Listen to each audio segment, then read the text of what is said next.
Bonjour bien-aimés. Ce matin, le titre du partage que je fais est Tiens bon, tiens bon, tiens bon. Et je veux t'encourager à imprimer cela dans ton cœur et à y réfléchir, revenir tous les jours. Tiens bon. Qu'importe les circonstances, tiens bon. Et c'est ce que Jésus dit à l'église de Philadelphie dans la lettre qu'il lui adresse en Apocalypse 3, les versets 7 à 13. Je ne vais pas les lire, mais je vous encourage à les lire. Jésus demande à l'église de tenir bon jusqu'à son retour. Et bien aimé, pour nous qui croyons en Jésus-Christ, cette parole du Seigneur, à l'effet qu'il revient, doit nourrir nos conversations, doit nous donner du zèle. La mission que Jésus nous a confiée est une mission que je peux catégoriser en trois choses, définir en trois choses. Faire des disciples, s'édifier et édifier les disciples, les aider donc à garder la parole de Dieu, à marcher dans la vérité, dans la sainteté, et garder la parole. Faire des disciples, les édifier et les encourager à garder la parole. Et à poursuivre le ministère de faire des disciples jusqu'à ce que Jésus vienne. Notre joie est réelle, mais elle sera pleine et totale quand Jésus reviendra. Donc nous devons persévérer, nous devons résister, nous devons garder le dépôt,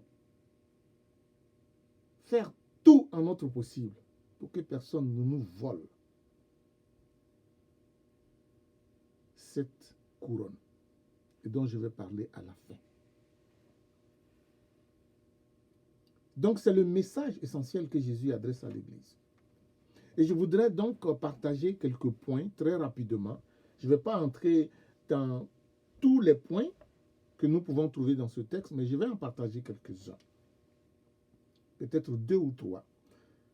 D'abord, la lettre commence en décrivant Jésus. Jésus se décrit lui-même, un peu comme dans chacune des lettres qu'il envoie, il se décrit, se donne des titres. Et ce sont des titres véritables. Ici, Jésus dit qu'il est le saint et le véritable. Il dit à l'église de Philadelphie, je suis le saint et le véritable. Ça veut dire qu'il n'a pas seulement la sainteté ou il ne recherche pas la sainteté, mais il est la sainteté. Il est le saint. C'est de lui que vient la sainteté. C'est lui qui donne la sainteté. C'est lui qui procure la sainteté. C'est lui qui nous rend saints. Il est le saint. En plus, il est la vérité, le véritable. Ce n'est pas quelqu'un qui cherche la vérité. Ce n'est pas quelqu'un qui a un peu de vérité. Il est la vérité. Et ces deux vérités, donc il est le saint et le véritable, font que Jésus dit qu'il va venir, et c'est vrai, et Jésus dit qu'il va juger, et son jugement sera juste, parce qu'il est le véritable, et parce qu'il est saint, il ne ment pas. Apocalypse 6, verset 10 dit, il criait d'une voix forte en disant, jusqu'à quand, maître saint et véritable, les deux mêmes mots, tardes-tu à juger et à tirer vengeance de notre sang sur les habitants de la terre? C'est lui qui le fera. Puis, il crie d'une voix forte, dit, mais quand le feras-tu, saint et véritable? C'est sûr qu'il va le faire et c'est sûr que ce sera juste. La deuxième chose, c'est qu'il détient la clé de David. Quand il se décrit, il dit, je suis le saint et le véritable et je détiens la clé de David. Ça veut dire la clé du palais royal, la clé du royaume. Il est donc roi et il a toute autorité. De lui, il est écrit, je mettrai sur son épaule la clé de la maison de David. Quand il ouvrira, nul ne fermera. Quand il fermera, nul n'ouvrira. Et à cause de cela, j'ouvre, personne ne ferme, et je ferme, personne ne peut ouvrir. Ésaïe 22, 12. Voyez-vous, lorsque Noé est entré dans l'arche, La porte fut fermée. Ce n'est pas Noé qui l'a fermée. La porte fut fermée. Personne d'autre ne pouvait entrer. Ceux qui pouvaient entrer sont entrés. Et la porte fut fermée.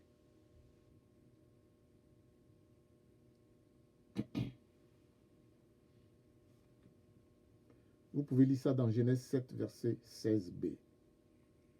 Dans l'évangile de Matthieu, au chapitre 25, verset 10, les femmes qui sont allées chercher de l'huile et qui sont revenues ne purent pas entrer parce que la porte fut fermée. Mais quand il est dit que Jésus a la clé, tient la clé de David, il est aussi dit dans Apocalypse 1, verset 18, que Jésus tient la clé de la mort et du séjour des morts. Donc, il tient deux clés. La clé de David, mais il a aussi une autre clé. La clé de la mort et du séjour des morts. Il tient les clés de la mort parce qu'il est la solution pour la vie éternelle, mon frère, ma soeur. Parce que tous ceux qui refusent de croire en lui se condamnent à la mort. Il est la clé qui t'ouvre la porte de la vie, mais aussi la clé qui te la ferme, parce que si tu ne l'acceptes pas, tu te condamnes. Aussi, il est écrit, Dieu en effet n'a pas envoyé son Fils dans le monde pour qu'il juge le monde, mais pour que le monde soit jugé par lui. Celui qui croit en lui n'est point jugé, mais celui qui ne croit pas est déjà jugé, parce qu'il n'a pas cru au nom du Fils unique de Dieu. Jean 3, 17 à 18. Mais il y a plus que cela, et que c'est intéressant. C'est plus, il y a plus que ça. La mort dans ce texte de Apocalypse 3 se rapporte au corps et le séjour des morts à l'âme. Quand nous mourrons, pour tous ceux qui vont mourir, le corps va rester dans la tombe. Aujourd'hui, on trouve toutes sortes de moyens pour qu'ils ne restent pas sous la terre, dans la tombe. On les met dans des urnes. Il y en a qu'on ne peut pas retrouver parce qu'ils sont morts dans des conditions telles qu'on n'a pas pu retrouver leur corps pour les enterrer. Il y en a qui décident de faire autre chose. Mais dans tous les cas, nous mourrons et nous sommes enterrés ou pas enterrés parce que perdus, on n'a pas pu nous retrouver. Mais parlons du corps qui est dans la tombe. Généralisons le corps qui est dans la tombe. Et l'âme qui va soit dans la présence de Dieu ou dans le séjour des morts.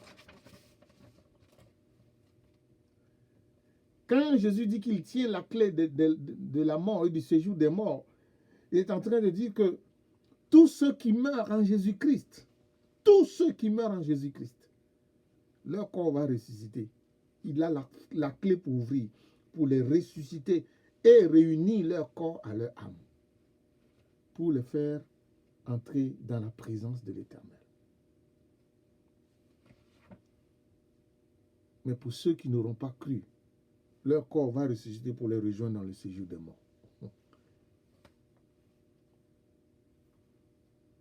Oui, lors de l'enlèvement, Jésus déclare qu'il a la clé des morts pour ressusciter et réunir les corps de tous les rachetés à leurs âmes et les faire entrer dans la maison du Père. Il a aussi la clé du séjour des morts pour condamner définitivement ceux et celles qui auront refusé son sacrifice. Il est le véritable, il est le saint, il a la clé de David. Et parce que l'église de Philadelphie a gardé la parole malgré sa petitesse, le peu de puissance, le Seigneur lui dit qu'il a la clé de David, qui est celle du salut et de la bénédiction. Tiens bon.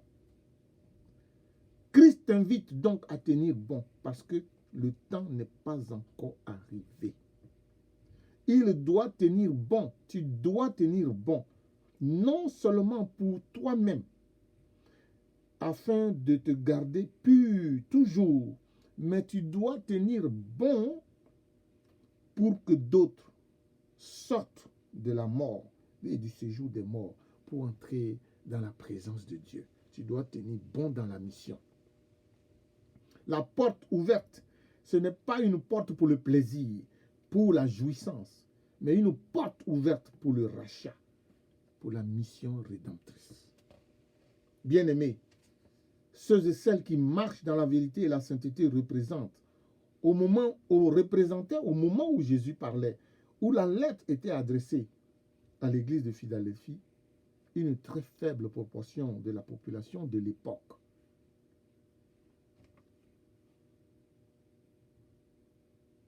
aujourd'hui, parce que le Seigneur a ouvert une porte qui ne peut être fermée par personne, le christianisme s'est répandu petit à petit, petit à petit, petit à petit. Le christianisme s'est répandu dans le monde et continue et continuera de se répandre parce que la porte est ouverte et elle ne peut être fermée, qu'importe les circonstances. Et cette église s'agrandit de jour en jour. Pourquoi? Parce que ce n'est ni par la puissance ni par la force, mais c'est par l'Esprit de l'Éternel des armées. Zacharie 4, verset 6. Cette bonne nouvelle sera prêchée dans le royaume, dans le monde entier pour servir de témoignage à toutes les nations. Le crois-tu? C'est la vérité. Alors viendra la fin. L'église de Philadelphie, c'est l'église qui obéit à la parole, qui agit conformément à Acte 1, verset 8. L'église de Philadelphie, c'est l'église faible selon les hommes, mais forte en Christ et puissante parce que l'Esprit de Jésus-Christ l'habite dans ce 21e siècle. Bien-aimés, le 15 septembre 1940,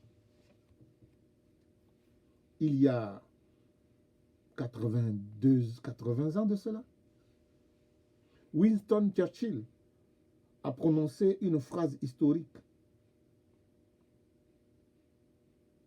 Le jour décisif de la bataille d'Angleterre, en disant ceci: jamais dans les conflits humains, le sort d'autant d'hommes n'a dépendu du courage d'un si petit nombre de défenseurs. Jamais dans les conflits humains, le sort d'autant d'hommes n'a dépendu du courage d'un si petit nombre de défenseurs. Cette phrase célèbre prononcée par Churchill a fouetté les troupes pour les conduire à la victoire. Ils ont pris conscience de leurs responsabilités. Mais il y a plus que cette phrase célèbre de Churchill. Après la montée de Jésus au ciel, le sort de toute l'humanité, la vie éternelle de toute l'humanité était remise entre les mains d'environ 120 personnes, avec à leur tête 11 personnes disciples que Jésus a pris avec lui pendant 3 ans. Il les avait appelés à le suivre durant 3 ans. Puis, Christ leur a confié une mission. Mais Christ leur a demandé d'attendre pour qu'il y ait une 121e personne. Alléluia. Celui qui va faire la différence. Ils étaient 120, mais Jésus leur a dit, attendez, il y a une autre personne qui doit venir avant que vous n'alliez en mission. Et ce petit nombre a attendu. Et le Saint-Esprit est venu. La 121e personne s'est joint à l'équipe des 120. Et le monde fut bouleversé depuis Jérusalem jusqu'à aujourd'hui. Avec le Saint-Esprit, oui, cette poignée de gens a bouleversé toute la ville de Jérusalem et les alentours. Avec le Saint-Esprit, le monde entier a été conquis et continuera de l'être. Avec le Saint-Esprit, la Bible est devenue le livre le plus lu et le plus vendu dans le monde. Avec ce compagnon indispensable, l'église de Philadelphie avancera. Et l'église de Philadelphie, ce n'est pas une église locale que vous allez retrouver à quelque part. L'église de Philadelphie, c'est l'église des rachetés, l'église de ceux et celles qui tiennent la parole de la vérité. Je dirais même qu'elle est invisible. On peut en découvrir quelques-uns dans chacune des églises. Mais l'église de Philadelphie, c'est l'église qui sera enlevée, bien-aimée. Fais-en partie.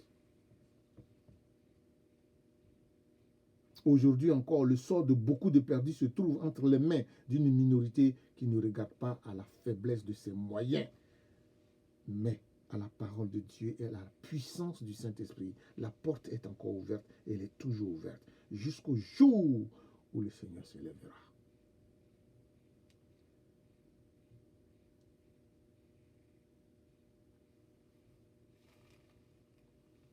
Tu as bien commencé, finis bien. J'aime cette parole dans l'Ecclésiaste qui dit « Mieux vaut la fin d'une chose que son commencement. Bien-aimé, tu as bien commencé, fini bien. C'est l'exhortation de la part du Seigneur Jésus lui-même. Tiens bon. Apocalypse 3:11. Jésus dit, mon retour sera soudain. Tiens ferme ton bien pour que nul ne te ravisse le prix de ta victoire. Ça, c'est la version parole vivante. Tiens bon pour que personne ne te vole ta couronne.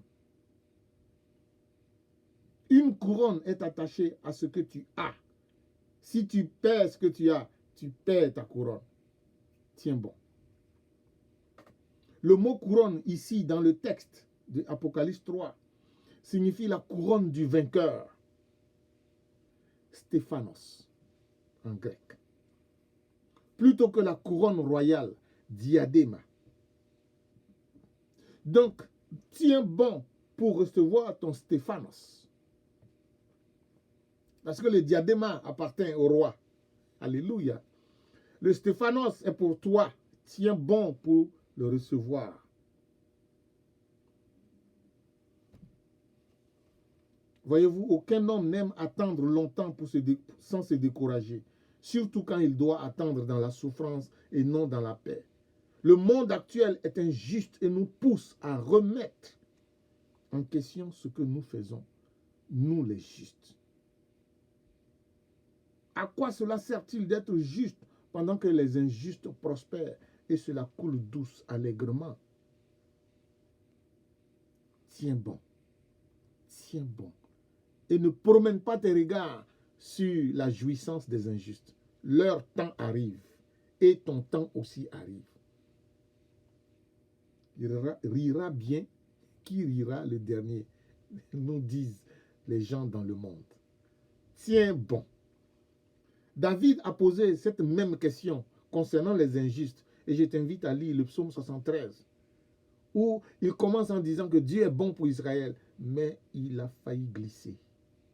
Quand il a porté son regard sur les injustes et sur leur prospérité et sur leur jouissance, sur le fait que rien ne leur arrive et que vraiment tout semble bien aller pour eux, ils vivent dans l'embonpoint, David a failli glisser pour ne pas tenir bon. Gloire à Dieu, il a ouvert les yeux pour dire, le Seigneur dit, il y a un temps, il y a un temps, il y a un temps, tiens bon, où l'injuste sera complètement terrassé, surpris, et il aura tout perdu. Mais toi, tu auras tout gagné. Le match n'est pas terminé. Tiens bon. C'est vrai, tu dois tenir ferme pendant que d'autres trichent, pendant que d'autres volent, pendant que d'autres s'enrichissent en mentant et en trompant. Tiens bon malgré cela. Je conclurai en te disant, pour une seule vie qui se garde et tient bon, il y a de l'espoir pour plusieurs autres vies qui sont dans la détresse et dans les ténèbres, afin qu'elles soient justifiées par Christ et aient l'occasion de revenir pour recevoir la couronne, le Stéphanos. Quand tu étais injuste, Christ le juste est venu pour toi. Christ t'a donné sa justice. Garde-la, parce que d'autres en ont besoin. Il t'a envoyé et tu dis, tiens bon. Il ne t'enlèvera pas maintenant, parce qu'il a besoin de toi pour toucher les autres. Sois fidèle pour ceux qui ne le sont pas. Tel est l'appel à l'Église, vidée du système mondial, l'Église de Philadelphie. Église vidée du système mondial, dépouillée de tout ce qui est du monde et remplie de tout ce qui est de Jésus, à cause de l'Esprit Saint. Le vainqueur, je le ferai colonne dans le temple de mon Dieu. Il n'en sortira plus jamais. Et je graverai sur lui le nom de mon Dieu et le nom de la cité de mon Dieu, la nouvelle Jérusalem, qui descend du ciel de chez mon Dieu et le nom nouveau que je porte. Apocalypse 3:12. Bien-aimé, n'est-ce pas merveilleux? Pour ça, je tiendrai bon par la grâce de Jésus-Christ. Tiens bon Pour ça, je vais me battre. C'est trop beau ce qui attend, ce qui arrive, pour que je perde courage, que je perde courage. Tiens bon, tiens bon, tiens bon. Ce qui t'attend est trop bon pour que tu lâches. Ne lâche pas. Tiens bon. Dieu t'aime. Dieu compte sur toi. Prends courage, car celui qui t'a appelé te dit, j'ai vaincu le monde. Amen. Que l'Esprit de Jésus-Christ soit avec nous, pour que nous puissions tenir toujours bon, jusqu'au jour où il dira, bon et fidèle serviteur, entre dans la joie de ton maître. Soyez bénis. À samedi prochain.